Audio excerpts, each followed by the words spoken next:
الحمدللہ والصلاۃ والسلام علی رسول اللہ۔ انشاءاللہ الکریم آج آپ کے سامنے پارہ نمبر 15 کا خلاصہ بیان کیا جائے گا۔ اللہ تعالیٰ کا شکر اور اس کا احسان عظیم ہے کہ تسلسل کے ساتھ ہمارا خلاصہ قرآن کا سلسلہ جاری ہے۔ دعا کرتے ہیں رب تعالیٰ مکمل قرآن کریم کا خلاصہ بیان کرنے اور سب کو سننے اور اس پر عمل کرنے کی توفیق عطا فرمائے۔ پارہ نمبر 15 کا آغاز سورہ بنی اسرائیل سے ہوتا ہے۔ پارہ نمبر 15 میں دو صورتیں ہیں، سورہ بنی اسرائیل اور سورہ کہف۔ سورہ بنی اسرائیل کے شروع کے اندر ہی اللہ تبارک و تعالیٰ نے واقعہ معراج کو بیان فرمایا ہے۔ ارشاد فرمایا سبحان الذی اسریٰ بعبدہ لیلا من المسجد الحرام الی المسجد الاقصی۔ وہ ذات پاک ہے جس نے اپنے بندے کو رات کے کچھ حصے میں مسجد حرام سے مسجد اقصی تک کا سفر کروایا۔ اللہ تبارک و تعالیٰ نے نبی پاک علیہ الصلوۃ والسلام کو معراج کروائی۔ اس کے بارے میں بنیادی طور پر 3 باتیں ذہن نشین کریں، اس کے بعد مختصر طور پر واقعہ معراج آپ کے سامنے بیان کرتا ہوں۔ سب سے پہلی بات تو یہ ہے کہ نبی پاک علیہ السلام کو اعلان نبوت کے 12ویں سال معراج ہوئی۔ دوسری بات یہ ہے کہ آقا کریم علیہ السلام کو بیداری میں جاگتے ہوئے جسم اور روح کے ساتھ معراج ہوئی۔ اور تیسری بات یہ ہے کہ نبی پاک علیہ السلام کی معراج کا انکار کرنا، مسجد حرام سے مسجد اقصی تک کا جو سفر ہے اس کا انکار کرنا یہ کفر ہے۔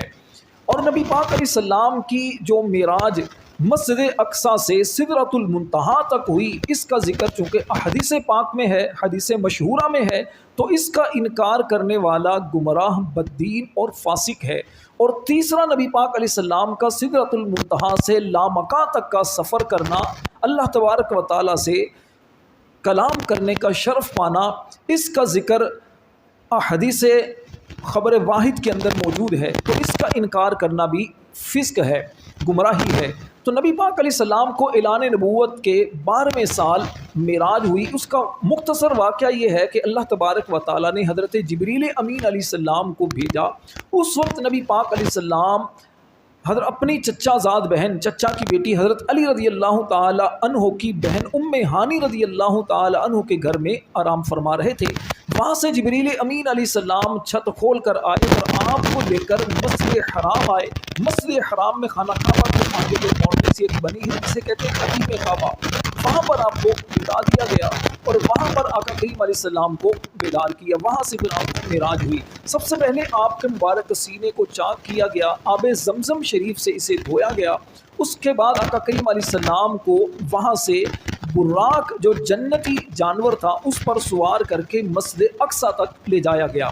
راستے میں نبی پاک علیہ الصلوۃ والسلام نے مختلف جگہوں سے گزر فرمایا۔ ایک آقا کریم علیہ السلام نے سدرت یہ کیا کہتے ہیں کوہ طور جو ہے، طور پہاڑ، وہاں سے بھی آپ کا گزر ہوا۔ اسی طرح نبی پاک علیہ السلام حضرت عیسیٰ علیہ السلام کی جس جگہ ولادت ہوئی تھی بیت اللحم، وہاں سے بھی آپ کا گزر ہوا۔ اور آقا کریم علیہ السلام فرماتے ہیں کہ میں حضرت موسیٰ علیہ السلام کی قبر کے پاس سے گزرا، سرخ ٹیلے میں ان کی قبر تھی۔ فرمایا مررت بقبر موسیٰ قائم یصلی، میں موسیٰ علیہ السلام کی قبر کے پاس سے گزرا، میں نے دیکھا کہ یہ قبر میں نماز پڑھ رہے ہیں۔ آقا کریم علیہ السلام کو جبریل علیہ السلام لے کر مسجد اقصی پہنچے تو وہاں پہلے سے سارے نبی آقا کریم علیہ السلام کا انتظار کر رہے تھے۔ جبریل امین علیہ السلام نے اذان دی، اقامت پڑھی، نبی پاک علیہ السلام نے امامت فرمائی، سب نبیوں نے آپ کے پیچھے نماز ادا فرمائی اور آپ کی شان کو بیان کیا۔ اس کے بعد نبی پاک علیہ السلام وہاں سے آسمانوں کی طرف آپ بڑھے۔ جبریل امین علیہ السلام پہلے آسمان کے قریب پہنچے، وہاں پر دروازہ کھٹکھٹایا گیا، پوچھا گیا کون؟ تو عرض کی، جبریل علیہ السلام نے کہا کہ میں جبریل اور میرے ساتھ نبی پاک علیہ السلام ہے۔ آقا کریم علیہ السلام کا نام بتایا۔ پہلے آسمان پر آقا کریم علیہ السلام کی ملاقات حضرت آدم علیہ السلام سے ہوئی۔ دوسرے آسمان پر پہنچے تو وہاں حضرت یحییٰ علیہ السلام سے ملاقات ہوئی۔ تیسرے آسمان پر پہنچے تو وہاں حضرت عیسیٰ علیہ السلام سے ملاقات ہوئی۔ چوتھے آسمان پر پہنچے تو وہاں حضرت یوسف علیہ السلام سے ملاقات ہوئی۔ 5ویں آسمان پر پہنچے تو وہاں حضرت